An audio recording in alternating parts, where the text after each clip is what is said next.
Linsey, thanks so much for joining us. You are quite the accomplished woman yourself, so you went and wrote a book about little girls who can become accomplished women themselves. Tell me all about that.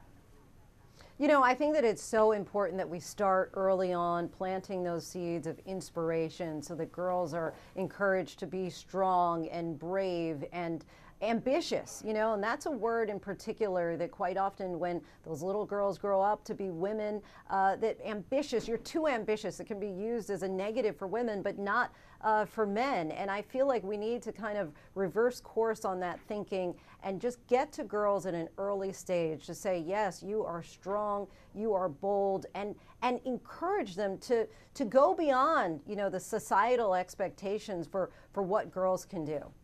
Absolutely. I love that. And encourage them to see past what they even think is possible for them, to dream big and say, whatever life throws at me, I'm going to take it in stride. So all of the girls that are in your book, explain to me what they do. What are their passions? Where are their interests? How do they differ from each other? You know, we have girls who are engineers and mechanics, are anchors on news broadcasts, are rocket scientists, and you know, I think it's just so important that we have all walks of life. And that's not just from a professional standpoint, but also with regard to the inclusivity. And quite often when you think about that, it's normally just race. But in this, we're particular to bring everybody into the tent. And so that's all racial backgrounds, all religious backgrounds. We have two young ladies who are in wheelchairs. We have one with a prosthetic leg. And so it's so important to me that with all of my books, that kids can open the pages and say, you know what? That looks like me, and I can relate to that character. And there's so many studies that suggest that when kids don't see themselves in books reflected in the pages, that they go elsewhere. And it's so important that we keep our kids reading. I think that the illustrations, Lucy Fleming did a phenomenal job with this book, in just the bright, colorful images that I think are really subliminally empowering. Oh, I love everything about that. Now, talk to me about some of the characteristics that you're trying to have the girls in your book portray for young women and little girls out there. I mean, it's not just about studying. It's not just about being smart and ambitious. It's about being kind. It's about being a good friend, right? It's about being a good citizen, a good human, and I think that we have to get back to that as well. It's not just about being competitive and cutthroat with the sharp elbows.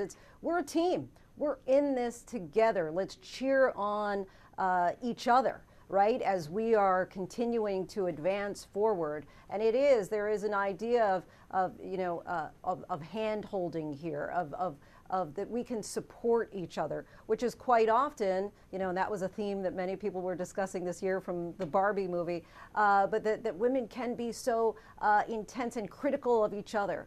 And I think that we do have to just have a kinder, a more gentle sense about ourselves and our fellow girls and women around us. I couldn't agree more. It's as much about the heart of gold as it is about the brain. All right, Linsey, one last question for you and then I'll let you go.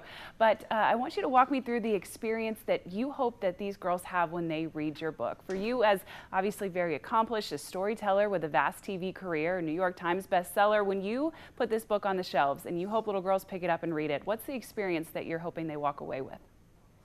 You know, I think that quite often people talk about the saying, if you see it, you can be it. And that's for a reason. And that doesn't just have to be on TV. That can be in the pages of a book. And so I think that we can inspire young girls. And that really, if there's any point, that's what I want to serve this book to serve as, is an inspiration for what is possible, to dream bigger dreams than you have for yourself, to get outside of the box of the societal expectations and norms, and just to the idea that anything is possible. You know, I grew up in a household where that was constantly reinforced to me by my parents in a verbal way, that you can be whatever you want. If you want to be president of the United States, you can be that. And I was either smart or silly enough to believe them.